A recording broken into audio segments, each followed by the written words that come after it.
Hello everyone, welcome to our channel KFA legal.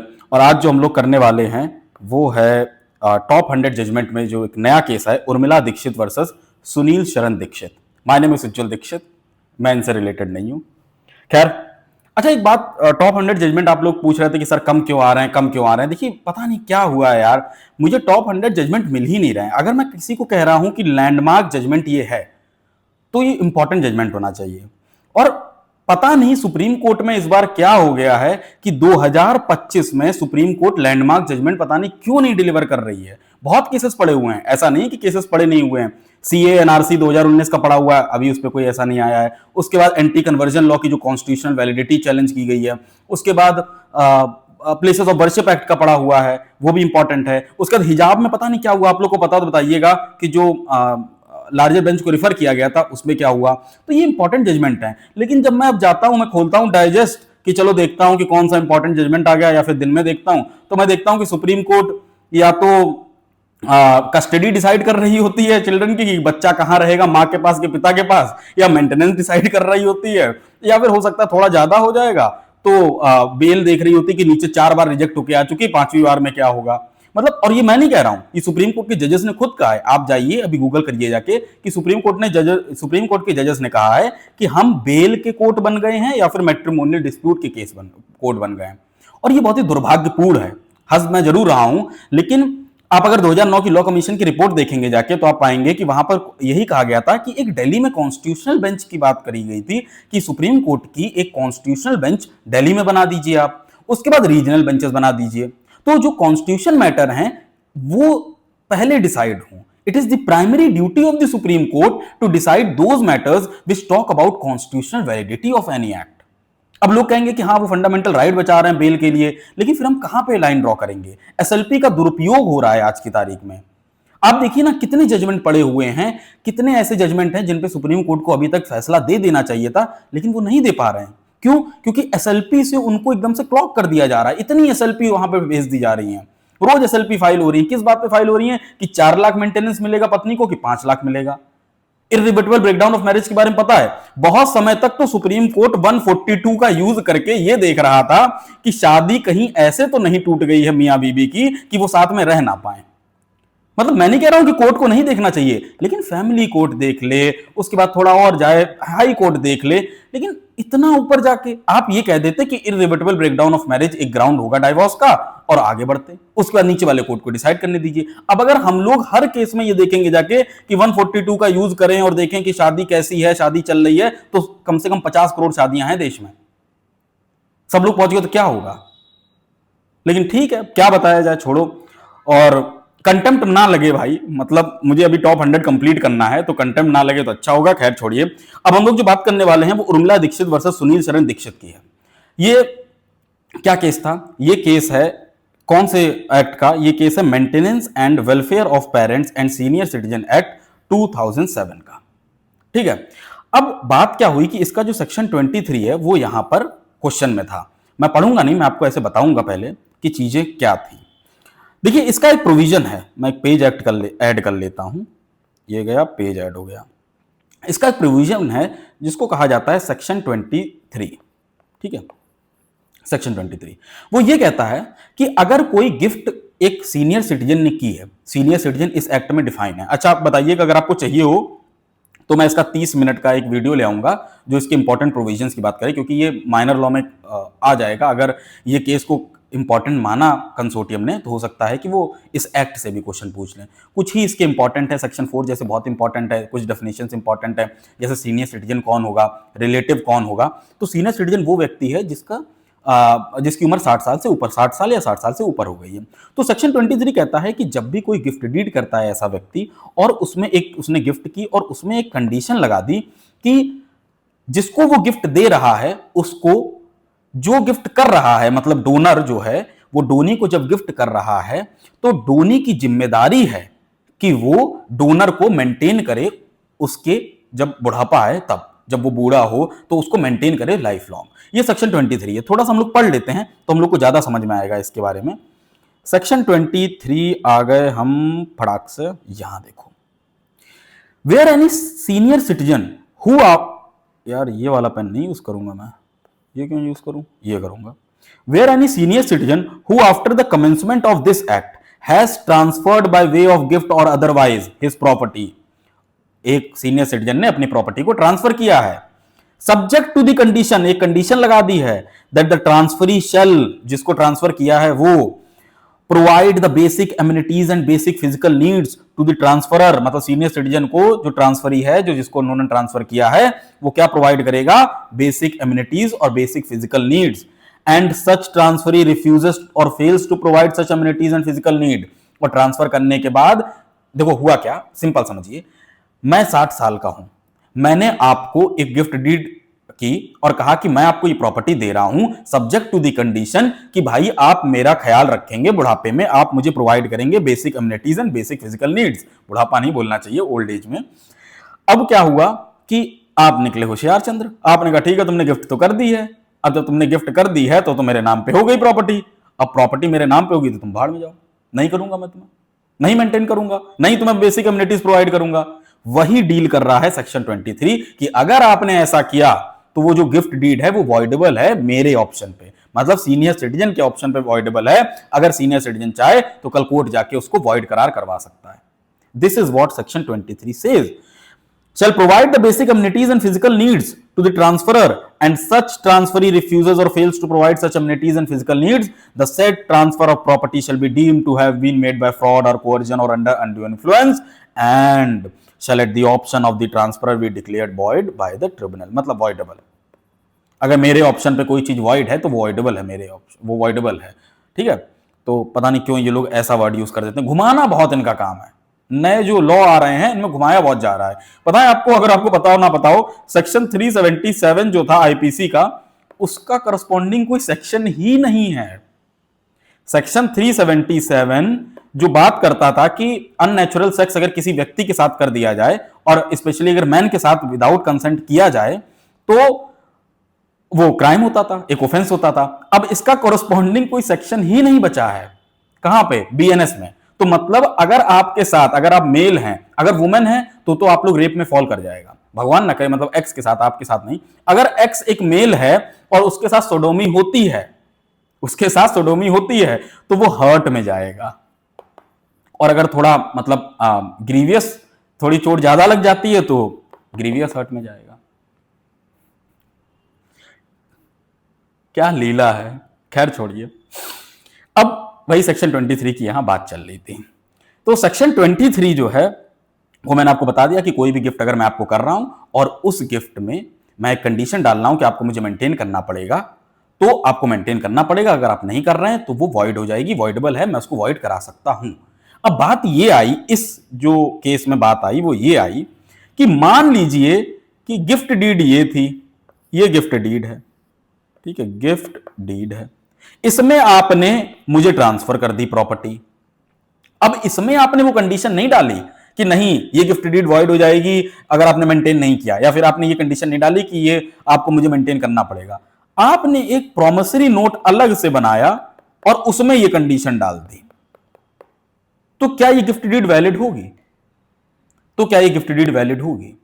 अब बात यह आ जाती है कि अगर हम लोग एकदम लॉ पे जाए ना, सिर्फ प्योर लॉ पे जाए, कहें कि नहीं मुझे किसी से मतलब नहीं है, मैं तो लॉ पे जाऊंगा, जो लॉ होता है, जो जूरिस्प्रूडेंस होता है, तो भाई ये गिफ्ट डीड वैलिड होती इन माय ओपिनियन।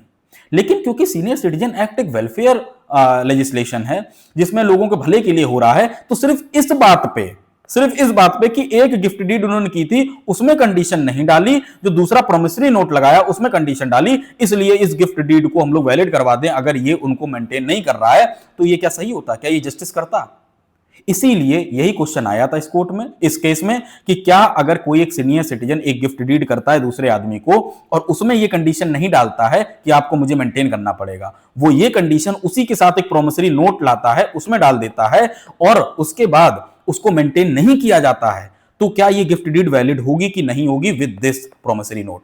तो कोर्ट ने कहा कि इसको हमें एक साथ में पढ़ना पड़ेगा, लिबरल इंटरप्रिटेशन लेनी पड़ेगी, और लिबरल इंटरप्रिटेशन लेने के कारण आपको ये गिफ्ट डीड वैलिड वॉइड कर दी जाएगी अगर आप मेंटेन नहीं कर रहे हैं। मतलब कि this will be regulated by section 23 of the senior citizen act. ये सिंपल सी चीज है, इसी में आर्गुमेंट हुआ था। इशू 1 क्या था मैं आपको बता देता हूं। सबसे पहले issue, does section 23 require an explicit maintenance clause in the gift deed. Court ने क्या कहा, beneficial legislation like the maintenance and welfare of parents of senior citizen जो भी है act must be interpreted purposely and liberally, not literally. The promissory note and the gift deed together showed an understanding of maintenance obligation. Regarding the act restrictively as the high court did would defeat, अच्छा reading the act, मैं कहूँ regarding क्या है, reading the act restrictively would defeat the legislative intent of protecting senior citizen. Simple सी बात है कि हाँ भाई टेक्निकलिटी थोड़ी है, लेकिन अगर आप देखें दोनों को, ये बेनिफिशियल लेजिस्लेशन है, हमको लिबरल इंटरप्रिटेशन इसकी करनी पड़ेगी। और लिबरल इंटरप्रिटेशन करने के कारण क्या होगा कि आपको दोनों को साथ में पढ़ना होगा, और अगर वो मेंटेन नहीं कर रहे हैं तो गिफ्ट डीड वॉइड होगी। It will be regulated by section 23 of this act. ठीक है, तो कोर्ट ने हेल्ड किया, even if the gift deed does not have a detailed clause, collateral documents and circumstances like the promissory note can establish the maintenance condition. Section 23 applies and the gift deed was rightly cancelled by the tribunal and single judge. अच्छा, मैं आपको एक बात बता देता हूं कि senior citizen का जो ये एक्ट है, जिसको हम लोग पूरा कहेंगे, कहाँ गया, maintenance and welfare of parents and senior citizen act, ये एक ट्रिब्यूनल बनाता है। ऐसे केसेस ट्रिब्यूनल में जाते हैं, और फिर ट्रिब्यूनल से ये हाई कोर्ट में गया था केस, क्योंकि आप जानते हैं कि एल चंद्र कुमार जो केस है उसमें कहा गया था कि हाई कोर्ट जो है उसके ऊपर, उसका जो रिस्ट्रिक्शन है ट्रिब्यूनल्स के ऊपर, आप रिट के थ्रू मूव कर सकते हैं हाई कोर्ट्स में, और फिर हाई कोर्ट से ये केस सीधा गया था सुप्रीम कोर्ट में। ठीक है, तो जब आप सीनियर सिटीजन एक्ट ये वाला पढ़ेंगे तो उसमें सब कुछ दे रखा है कि कहां पे ट्रिब्यूनल बनेगा, कौन से वो मैटर डिसाइड करेगा, कौन उसका वहां पे अपील कहां जाएगी, ये सब चीजें दे रखी हैं। ऑफेंसेस भी कुछ बनाए गए हैं, वो भी दे रखे हैं। होगा तो मैं ये वाला एक्ट जो है वो ले आऊंगा, एक 30 मिनट का वीडियो, छोटा सा वीडियो बना दूंगा ताकि आपको इसका अंदाजा लग जाए। लेकिन इस केस में यही कहा गया था। देखो सेक्शन 23 मैंने आपको पढ़ा दिया, वो जब गिफ्ट डीड की बात करता है। अब ये बात कोई भी डिस्प्यूटेड नहीं थी कि अगर गिफ्ट डीड में कंडीशन है कि आपको उस सीनियर सिटीजन को मेंटेन करना है तो आपको करना ही पड़ेगा। लेकिन बात यह आ गई कि वो कंडीशन अगर किसी गिफ्ट डीड में नहीं मेंशन है, किसी दूसरे डॉक्यूमेंट में मेंशन है, तो क्या वो अप्लाई करेगी? हाँ, वो करेगी। गिफ्ट डीड वैलिड होगी और उसके साथ साथ वो कंडीशन भी वैलिड होगी। और अगर आपने वो कंडीशन फॉलो नहीं की तो आगे चल के वो गिफ्ट डीड वॉइड भी कराई जा सकती है। That means it will B voidable at the option of the senior citizen. ठीक है, ये चीज इसमें कही गई। अब सेकंड इशू क्या था, हम लोग उस पर बढ़ते हैं। Can tribunals under section 23 order restoration और पोजेशन और एविक्शन? देखो बात क्या हुई कि गिफ्ट डीड उन्होंने कर दी, वो प्रॉपर्टी उन्होंने दे दी, पोजेशन भी दे दिया। अब जो सीनियर सिटीजन थे उनको मेंटेन नहीं कर रहे थे वो, तो वो ट्रिब्यूनल में गए। ट्रिब्यूनल ने कहा कि नहीं आपको करना पड़ेगा, और उन्होंने कह दिया कि आपको पोजेशन भी छोड़ना पड़ेगा। तो क्वेश्चन आया कि ठीक है, ट्रिब्यूनल को ये पावर दी जा रही है इस एक्ट में कि आप डिसाइड कर सकते हैं कि गिफ्ट डीड वैलिड है कि नहीं है on the basis of the fact whether that person the Downey is maintaining the donor और नॉट। लेकिन क्या आपके पास ये भी पावर है, एक बार आपने डिसाइड कर दिया कि नहीं ये मेंटेन नहीं कर रहा है, कि आपके पास ये पावर है कि आप कह सकें उस व्यक्ति से जो पोजीशन में है उस प्रॉपर्टी के कि प्रॉपर्टी छोड़ो और इस व्यक्ति जो सीनियर सिटीजन है उनको दो जाके? क्या ये कह सकते हैं? तो कोर्ट ने कहा कि हाँ कह सकते हैं, क्योंकि अगर वही वाली बात है कि मैं ये तो कह सकता हूं कि नहीं आपका अधिकार नहीं है उस पर रहने का, लेकिन मैं आपको हटा नहीं सकता हूं, ये कौन सी बात है? तो कोर्ट ने क्या कहा, yes the tribunal can order restoration of possession and eviction under section 23 as part of their remedial jurisdiction. ठीक है, ये चीज हो गई। तीसरा इशू क्या आया, इस सेक्शन 23 या stand alone provision or integral link to act purpose? अरे यार, इसको वही वाली बात है कि आपको कैसे इसको पढ़ना है। अगर 23 को आप अकेले देखेंगे, देखो जैसे हम लोग 23 को अकेले अगर देखें तो हमको साफ दिखता है कि गिफ्ट डीड में ही वो कंडीशन मेंशन होनी चाहिए। लेकिन जब हम इस एक्ट के लेंस से देखते हैं कि ये एक्ट क्यों बना था, ये एक्ट बना था ताकि सीनियर सिटीजन हैं जिनके पास प्रॉपर्टी नहीं है या फिर जिनके पास प्रॉपर्टी थी और उन्होंने किसी को दे दी है, उनको मेंटेन कैसे करें, उनको कैसे रखा जाए, उनका बुढ़ापा कैसे अच्छा हो, उनकी ओल्ड एज कैसे उनकी अच्छी हो, ये चीजें। ठीक है, तो अगर हम उस पर्सपेक्टिव से सेक्शन 23 को देखते हैं तो सिर्फ इसलिए क्योंकि वो कंडीशन किसी और प्रोमिसरी नोट में डाल दी गई थी, हम उनको डिनाई तो नहीं कर सकते ना उनका राइट। यही चीज कोर्ट ने कही इस केस में। उन्होंने कहा कि section 23 is not stand alone, it is the integral of act's framework and must be constructed to advance the welfare of senior citizen, not limit their remedies. यही केस है, छोटा सा केस है। मैं इसको कवर भी ना करता लैंडमार्क में अगर सुप्रीम कोर्ट अपने वेबसाइट पर खुद ना कह देता कि ये लैंडमार्क केस है। सुप्रीम कोर्ट ने अभी तक 2025 के 9 केसेस को डाल रखा है। 2024 में तब भी बहुत थे, लेकिन 2025 में तो पता नहीं अकाल पड़ गया है सुप्रीम कोर्ट में लैंडमार्क केसेस का। उसी बात को घुमाए जा रहे हैं और चीजें कह रहे हैं, लेकिन खैर मैं नहीं कहूंगा। मुझे टॉप 100 की जजमेंट कंप्लीट करनी है, पता चले कंटेम्प्ट लग जाए। खैर, अब मैं आपको एक क्वेश्चन देना चाहता हूं, ठीक है। ये क्वेश्चन इसी से रिलेटेड है। इस क्वेश्चन को आप देखिए। आप सब लोगों को पता होगा कि कंसिडरेशन क्या होता है। कंसिडरेशन जो होती है वो सेक्शन 2D में डिफाइन है हम लोगों के। किसमें? कॉन्ट्रैक्ट एक्ट के। हम लोग पढ़े कि when at the desire of the promisor the promisee और एनी अदर पर्सन, अब बीच का छोड़ दीजिए आप, प्रोमिसेस टू डू और एब्सटेन फ्रॉम डूइंग समथिंग, ठीक है, कि वो प्रॉमिस करता है कि मैं कुछ ऐसा करूंगा या फिर कुछ ऐसा नहीं करूंगा, अगर करता है तो वो कंसिडरेशन होगी। अब हम लोग टीपीए में पहुंचते हैं। टीपीए में अगर हम लोग किस पे जाएं? गिफ्ट की बात पे जाएं, गिफ्ट की बात करें, 122 में शायद दे रखा होगा।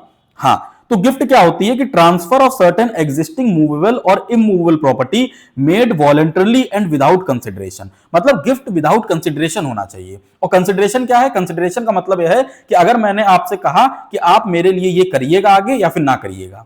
अब इसको हम लोग जरा सेक्शन 23 के साथ पढ़ें, सीनियर सिटीजनशिप मेंटेनेंस एक्ट। इसमें कह रहे हैं कि एक गिफ्ट की जा रही है where any senior citizen who has transferred by way of gift or otherwise his property with the condition that the transferee shall provide the basic amenities and basic physical needs to the transferer।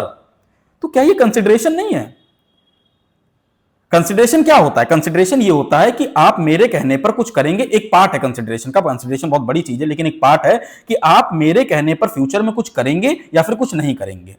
Gift क्या कहता है? Gift की जो definition है किसमें? TPA में, वो कहती है कि गिफ्ट होती है वो ट्रांसफर ऑफ प्रॉपर्टी जो विदाउट कंसिडरेशन होती है। और यहां पर सीनियर सिटीजनशिप मेंटेनेंस एक्ट कह रहा है कि अगर आप कोई चीज गिफ्ट कर रहे हैं विथ अ कंडीशन कि आपको मुझे मेंटेन करना पड़ेगा, तो भाई आप गिफ्ट कैसे कर सकते हैं विथ अ कंडीशन?